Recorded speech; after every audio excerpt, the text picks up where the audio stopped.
Hi, ഇസ്രയേലിൽ നിന്നാണേ. ഉച്ചയൂണിന് വളരെ വേഗത്തിൽ തയ്യാറാക്കാൻ പറ്റുന്ന 2 വിഭവങ്ങൾ നമുക്കൊന്ന് പരിചയപ്പെട്ടാലോ? വാഴയില കണ്ടപ്പോൾ വളരെ സന്തോഷം തോന്നി. അപ്പം നമ്മുടെ കറുത്ത സുലൂപ്പിയ ഉണ്ടായിരുന്നു. അതൊന്ന് മസാലയിട്ട് വാഴയിലയിൽ വേവിച്ചെടുത്തു. പിന്നെ നമ്മുടെ നാട്ടിലൊക്കെ കിട്ടുന്ന കറിക്കായ ചെറുപയറിട്ട് തോരനും വെച്ചു.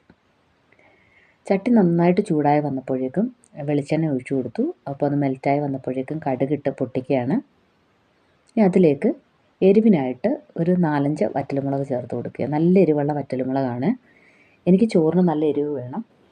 അപ്പോൾ ഇടയ്ക്കിടയ്ക്ക് കടിക്കാൻ വേണ്ടിയാണ് കേട്ടോ. അതിലേക്ക് നമ്മൾ ജീരകവും വെളുത്തുള്ളിയും ഉണ്ടമുളക് ചതച്ചത് കൂടെ ചേർത്ത് കൊടുക്കുകയാണ്. ഇനിയിപ്പോൾ നന്നായിട്ടൊന്ന് ഇളക്കി കൊടുക്കാം. അതിൻ്റെ ആ പച്ചമണം ഒന്ന് മാറി വരട്ടെ. മാറുന്ന വരെ നമുക്കൊന്ന് വെയിറ്റ് ചെയ്യാം. അത് കഴിഞ്ഞിട്ട് നമുക്ക് തേങ്ങ ചേർത്ത് കൊടുക്കാം. തേങ്ങ എന്ന് പറഞ്ഞാൽ ഞങ്ങൾക്ക് തേങ്ങ പൊടിയാണ് കിട്ടുന്നത് കേട്ടോ. അപ്പോൾ അതിന് കുറച്ച് നേരം മുമ്പ് നമ്മളൊന്ന് കുതിർത്ത് വെക്കണം. അങ്ങനെ കുതിർത്തെടുത്ത തേങ്ങയാണിത്. അപ്പോൾ നമുക്ക് നന്നായിട്ടൊന്ന് ഇളക്കി കൊടുക്കാം.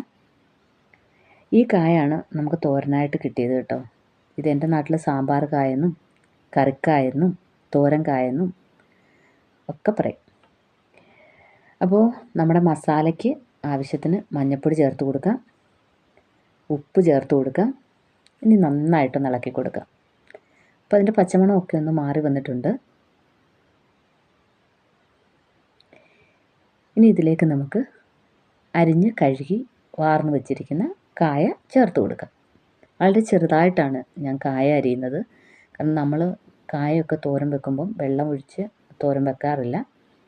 ആവിയിലിരുന്നിട്ടാണ് തോരനൊക്കെ നമ്മൾ വേവിച്ചെടുക്കുന്നത്. അപ്പം നന്നായിട്ടൊന്ന് ഇളക്കി യോജിപ്പിച്ചിട്ട് ഒരു കുറച്ച് സമയത്തേക്ക് ഒന്ന് മൂടി വെക്കാം. ഒരു 4-5 മിനിറ്റൊക്കെ കഴിഞ്ഞ് കഴിയുമ്പോൾ ഇത്തിരി ഒന്ന് വേവാകും. അപ്പം നമുക്കൊന്നും കൂടെ ഇളക്കി കൊടുക്കണം.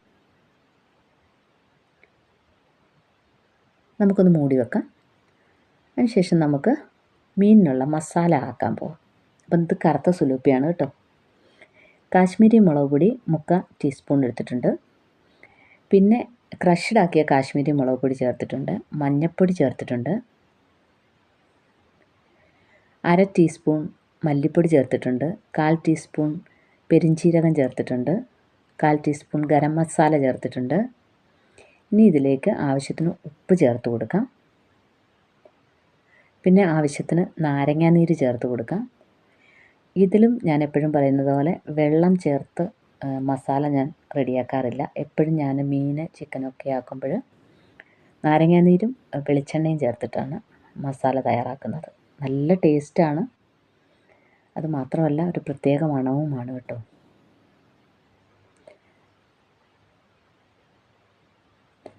ഇപ്പോഴിനി നമുക്ക് വാഴയില ഒന്ന് ആവിയിൽ വാട്ടിയെടുത്തിട്ടുണ്ടായിരുന്നു തീയിൽ. ആ വാഴയിലക്കകത്തോട്ട് മീനെടുത്ത് വെച്ചിട്ട് നമ്മുടെ ആവശ്യത്തിന് സവാളയും എരിവില്ലാത്ത പച്ചമുളക്, തക്കാളിക്ക, വെളുത്തുള്ളി, ഉണ്ടമുളക്, എരിവുള്ള പച്ചമുളക്, അപ്പോൾ ഇതെല്ലാം കൂടെ ചേർത്ത് നമുക്ക് കുറച്ചും കൂടെ വെളിച്ചെണ്ണ ഒന്ന് തൂവി കൊടുത്തിട്ട് ഇത് പൊതിഞ്ഞ് ഒന്ന് വെക്കാം. ഒരു അരമണിക്കൂർ പൊതിഞ്ഞ് വെക്കാം കേട്ടോ. കുറച്ച് നേരം കൂടി ഇരുന്ന് കഴിഞ്ഞ് കഴിഞ്ഞാൽ മസാല ഒന്ന് പിടിക്കും. എനിക്ക് സമയമില്ലാത്തത് കൊണ്ടാണ് ഞാൻ ഈ അരമണിക്കൂർ വെക്കുന്നത്. അപ്പോഴേക്കും നോക്കിക്കേ, നമ്മുടെ തോരനൊക്കെ ഒന്ന് റെഡിയായിട്ട് വന്നിട്ടുണ്ട്. ഇനി അതിലേക്ക് നമുക്ക് ചെറുപയർ വേവിച്ച് വെച്ചിരിക്കുന്നത് ചേർത്ത് കൊടുക്കാം. ഞാൻ ചെറുപയർ വേവിക്കുമ്പം ആവശ്യത്തിന് ഉപ്പിട്ടിട്ടാണ് വേവിക്കാറുള്ളത്. അപ്പോൾ ചെറുപയറും കൂടെ ഒന്ന് ചേർത്ത് കൊടുത്ത് ഉപ്പ് നോക്കിയിട്ട് ഉപ്പില്ലെങ്കിൽ ഒന്നും കൂടെ ചേർക്കണം ആവശ്യത്തിന്. അത് കഴിഞ്ഞിട്ട് നല്ല രീതിയിലൊന്ന് ഇളക്കി യോജിപ്പിച്ചിട്ട് വീണ്ടും നമുക്കൊന്ന് മൂടി വെക്കാം. എപ്പോഴും ശ്രദ്ധിച്ചോണം, ആവിയിൽ നമ്മൾ കൂട്ടാൻ വേവിക്കാൻ പോകുമ്പോൾ തീ എപ്പോഴും മീഡിയം ലോയിൽ ഒക്കെ ആയിരിക്കണം കേട്ടോ. അപ്പം നമ്മൾ അടുപ്പൊന്ന് ഷിഫ്റ്റ് ചെയ്യുകയാണ്. ചെറിയ തീയിലേക്ക് തോരനൊന്ന് മാറ്റി വെച്ചു. ഇനി നമ്മൾ മീൻ റെഡിയാക്കാൻ പോവുകയാണ്. ഒരു അരമണിക്കൂറൊക്കെ ആയിട്ടുണ്ട് കേട്ടോ. അപ്പം നമ്മൾ മീൻ വെച്ചിട്ടുണ്ട്. ഇനി നമുക്കിതിനെ ഒന്ന് മൂടി വെക്കാം. അതിന് കുറച്ച് സമയമെടുക്കും. അരമണിക്കൂറിൽ കൂടുതലെടുക്കും. അപ്പോൾ 5 മിനിറ്റ് 10 മിനിറ്റൊക്കെ ആകുമ്പോൾ അങ്ങോട്ടും ഇങ്ങോട്ടും ഒന്ന് മറിച്ചിട്ടിട്ട് വീണ്ടും മൂടി വെച്ച് കൊടുക്കുക. ആ സമയത്തേക്ക് നമുക്ക് എനിക്ക് ഭയങ്കരമായിട്ട് വിശക്കുന്നു കേട്ടോ. ഇന്ന് വെള്ളിയാഴ്ച ആയതുകൊണ്ട് കുറേയേറെ ജോലി ഉണ്ടായിരുന്നു. എന്നാൽ ഒരു ഓറഞ്ച് ജ്യൂസ് ആക്കാം എന്ന് കരുതിയിട്ട് ഞാൻ മുറ്റത്തോട്ടൊന്ന് ഇറങ്ങി 2 ഓറഞ്ച് വെച്ചതാണ്. അപ്പം നമുക്ക് വളരെ ക്ഷീണമൊക്കെ തോന്നുന്ന സമയത്ത് വേഗത്തിൽ അങ്ങോട്ട് ഇറങ്ങിയിട്ട് ഓറഞ്ചൊക്കെ പിച്ചി അല്ലെങ്കിൽ അവക്കാഡോ ഒക്കെ എടുത്തിട്ട് ജ്യൂസ് ഉണ്ടാക്കി കുടിക്കാനുള്ള അതൊക്കെ ഉള്ളത് കൊണ്ട് ഇന്നെന്നാ ഓറഞ്ച് ജ്യൂസ് ആവട്ടെ എന്ന് വിചാരിച്ചു. വെള്ളിയാഴ്ച ഞാൻ ഇങ്ങനെയാണ്. വെള്ളിയാഴ്ച ഞാൻ രാവിലെ ഒന്നും കഴിക്കാൻ നിൽക്കാറില്ല, നല്ല തിരക്കായിരിക്കും.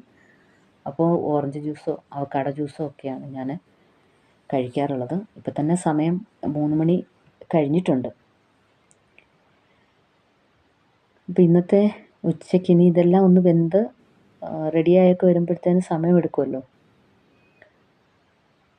അപ്പം നല്ല ടേസ്റ്റിലുള്ള ഒരു ഓറഞ്ച് ജ്യൂസാണ്. നമ്മൾ മീൻ വീണ്ടും ഒന്ന് നോക്കിയിട്ടുണ്ട്. അതിനെ വീണ്ടും നമ്മളൊന്ന് മൂടി വെച്ചു. ഇനി അങ്ങനെ കുറച്ച് നേരം കൂടെ ഇരിക്കട്ടെ. അപ്പം അങ്ങനെ നമ്മുടെ ദൗത്യം വിജയിച്ചിട്ടുണ്ട്. ഒരു 40 മിനിറ്റോളം ഞാനത് വേവിച്ചിട്ടുണ്ട് കേട്ടോ. നോക്കിക്കേ, നല്ല മണമാണ്, ഭയങ്കര ടേസ്റ്റുമാണ്, ഒരു വെറൈറ്റി മണവുമാണ്. ഇതാ നമ്മുടെ വാഴയ്ക്ക തോരനും ഇവിടെ റെഡി ആയിട്ടുണ്ട്. അപ്പോൾ ഇന്ന് ഉച്ചയ്ക്കത്തെ എൻ്റെ ചോറിൻ്റെ കൂട്ടാനാണ് ഈ മീൻ വാഴയിലയിൽ വേവിച്ചതും വാഴയ്ക്ക തോരനും. അപ്പോൾ എല്ലാവർക്കും നല്ലൊരു ദിനം ആശംസിക്കുന്നു.